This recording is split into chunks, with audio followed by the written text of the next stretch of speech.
Hey, it's Sage and I'm here with another video, this time One Piece chapter 907. As per, we'll start with the cover page. This time it's Orlumbus saying goodbye to his nation. You can kind of see the king attacking them in retaliation for his betrayal of the kingdom.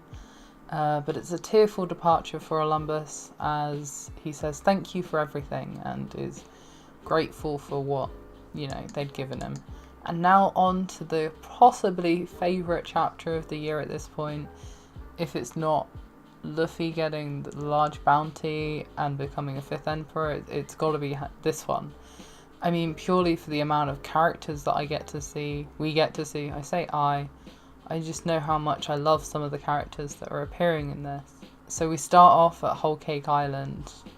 Are you joking? I refuse. And Big Mum saying this isn't about you. And basically, it's her and Kaido discussing Luffy and who's going to take his head.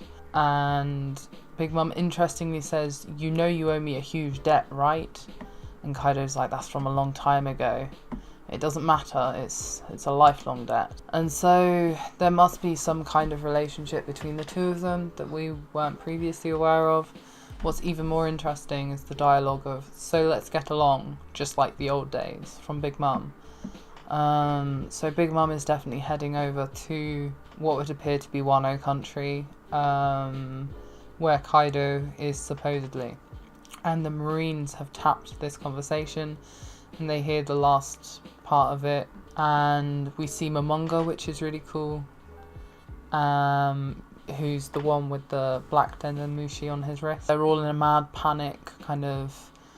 The only ones with enough power to stop them are the admirals or the warlords. So that's an interesting bit of dialogue, that kind of referral to like the admirals and the warlords being forces designed to tackle the Yonko.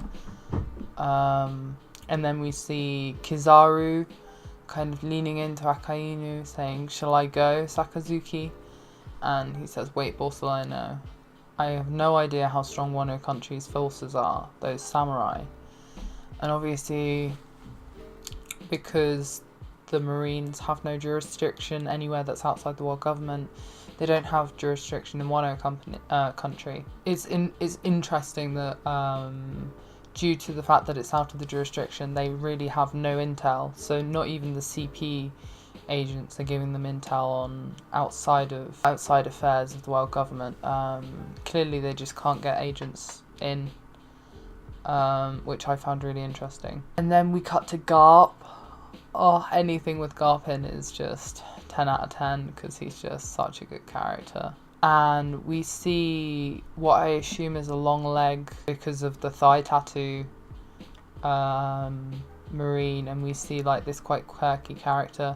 Now, for those who read the spoilers, there was a suggestion that these are these are other strong candidates. They are of kind of vice admiral level and above, like they're meant to be Garp's peers. But yeah, apparently Akainu has said Wano is not affiliated with the world government, so it's outside our jurisdiction, and Garp finds that quite funny. Hina interestingly refers to Garp as Garp-kun, so they're quite pally. But what's more interesting is when Hina brings up the rocks. Now, the rocks are clearly a group. There's an incident that made Garp, like the Rocky Port is to Kobe, there's an incident that makes Garp a marine hero, and for him it's the rock, which is interesting because a lot of people thought that he was a hero because of Roger, but it looks like it's actually due to this other legendary party. And the reason I say they're legendary is because Garp gets the hero tag for it, so whatever happens is, but that was more than 40 years ago is what Garp says, and he refers to the rocks as before the era of Roger. So this is quite likely to be the lurking legend that Oda was hinting, if it's not something else. But this could be just a group that may even be an ally. It's Garp goes on to say that there's no use worrying about it. Although it would be a real threat if they were to make a comeback, it'd be an incident too far beyond our imaginations for us to do anything. And then Hina says, why are you smirking about that? Well, I think what that's meant to really suggest is that if we do come across the rocks and we are fighting them, then they well could be that opponent. I think that's what that dialogue's meant to lead to. I know a lot of people think that that's a heavy speculation. I think it's too close together to have Oda make that kind of statement and then have like a lurking legend character introduced, because we didn't really have anything before that fit. Like, some people felt it could be Shiki, some people felt it could be referring to Kaido himself, but we've been waiting for something that was more lurking than those characters, in my personal opinion. And the rocks seem to fit that best for me. Then we cut to Mary Joas and the castle, and we cut to Steli, or Steri as he is now, of the Goa Kingdom, and the throne. So there's this big throne, and this throne, you can't sit on it, and Steri's a ship, so he wants to sit on it, which is fine, because that's well within his character. But this throne is meant to be like, there is no one king of Marijoa, there is no one ruler among even the celestial dragons. There's the 5 elder stars, but there's no one king, and that's meant to be like the unification.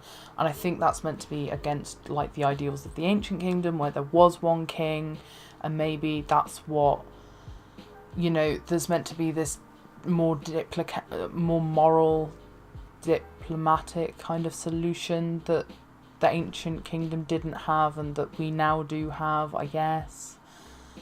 Maybe, like, because there's 2 sides to the coin, isn't there? And there must be a reason that there's this significant reason that no one sits in the throne and that there's no one king, that it is a round robin system. Like, there must be a reason behind all of that symbology of peace. And to me, that's the ancient kingdom has one king, and maybe he was a bit of a tyrant. Like, to be fair, like, we know it's not all rosy. Whatever was going on with the ancient kingdom isn't rosy for everyone else. There's a reason that they had to be taken down. There's a reason that it results in peace, even if what we call peace at the moment isn't very peaceful. Blah blah blah. There's a reason. There's a reason there was a change was made. So it's interesting to me that we have a marker even then to show that you can't be king of the world. It's interesting to me. And it has the symbol of the 5 elder stars on it as well. And you're meant to make a pledge, and I think you're meant to take the weapon and put it in front because you're a lower earthly tier. So there's the 20 celestial dragon swords, and then there's the lower kings of earth swords that protect this throne and this symbol of peace. And then moving further on, because this chapter is just so bulky and so full of juicy bits. So we're moving on to the socializing plaza, and there is a slave, because you can tell from the tattoo or brand, whatever it is, of the foot of the dragon, that he's a celestial dragon slave. And we cut to Charlos, who's trying to steal Shirahoshi, because Charlos is a shit, and he just does shitty things. Rebecca and Vivi are kind of like, wait, what are you going to do? Princess of Alabasta, Shirahoshi-chan, stop it, Rebecca, he's a celestial dragon. You know, they want to fight it, but they can't fight it because he's a celestial dragon, and Sai tries to put them in their place. The other kingdoms just don't want to be involved. Like, it's a big affair that they're like trying to like cover up. They really don't want the celestial dragon to do what he's doing, but at the same point in time, how do you get him to calm down and not do it? And the answer for the lowly kings of earth, as Lucci refers to them, is nothing. You can't fight them. And we see Stussy again with Lucci, Kaku, and then another masked figure. Now the masked figure, I think we do see on Dressrosa. I think we recognise that mask, but I'm not sure. And Kaku's like, putting a stop to this now will in no doubt save many countries, even if the children of the world know not to defy the celestial dragons. So CP0 is just essentially there to always, you know, protect the will of the celestial dragons, and in this case that's stealing Shirahoshi. And Lucci sticks very much to his word. You know, the celestial dragons are the gods who created this world, once again kind of showing what kind of character he is. You know, obviously King Neptune is not for it. King Neptune, that's his daughter, he's come here to try and get peace, but he's throwing that all away. He's saying sorry to his wife, you know, who's dead. I mean, geez. And so King Neptune's like, I'm going to crush these bastards. We will return to the sea, and I don't care, because we wouldn't be able to bring all of our people to this surface anyway. You're wrong. This isn't what the surface is like. So they're trying to say to him, you know, this isn't what the surface is like. This is all going to be fine. Like, the surface is worth it. And he's like, we're going, and I'm taking her with me. We move forward, and King Neptune just tries to go for Lucci, but it doesn't matter because a celestial dragon with a club comes in and smacks Charlos right across the face, giving us another kind of view like we had at the auction house, of Charlos getting the snot absolutely beaten out of him, which is good. It's good content. He's such a dislikable character. He's well written in a way because he is just the epitome of everything dislikable. But even then, is he that well written? Because he's just so many onion layers of dislikable. But in all this, we do get introduced to a celestial dragon. And the celestial dragon is the celestial dragon that washed up on Fishman Island. And he says that he is indebted to the Ryugu kingdom and has been waiting for your arrival here. And then he introduces himself, and the important part of this is Don Quixote. He introduces himself as a Don Quixote. I would assume that he's either the uncle or cousin. I think the way that his name is said is Mjosgard, but I can't say it for the life of me. And anyone that can read it just gets my absolute instant approval, because I can't read that. So Don Quixote MJ is in our favour, and he's saved Shirahoshi because of what Otohime did for him all those years ago.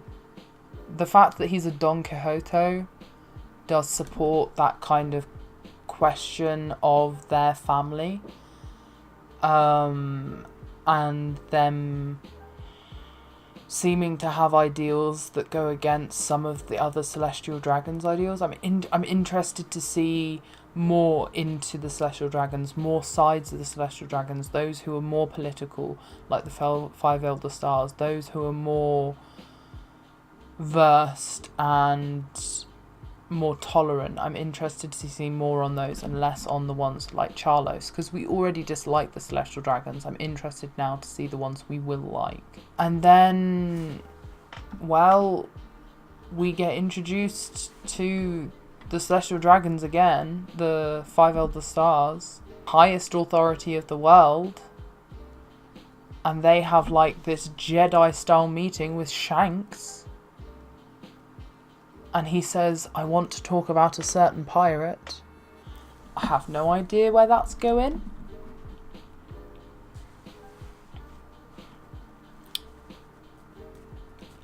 We're going to assume that's about Luffy. But how Shanks can get an audience with the Celestial Dragon is he...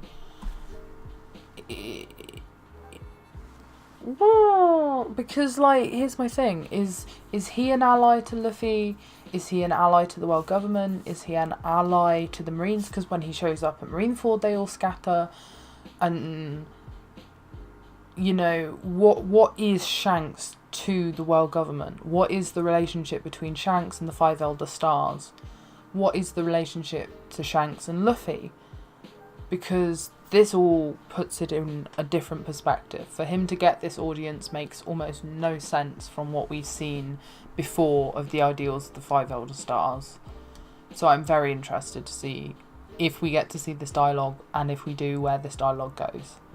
But I think we'll probably cut away, and then we're going to have another juicy chapter. All these chapters are going to be juicy now. Like, we've just got to accept it. It's a juice fest, and it's going to be great. And this chapter was like a solid 9 out of 10, 10 out of 10. Good egg chapter. So yeah, it's been Sage. See you later.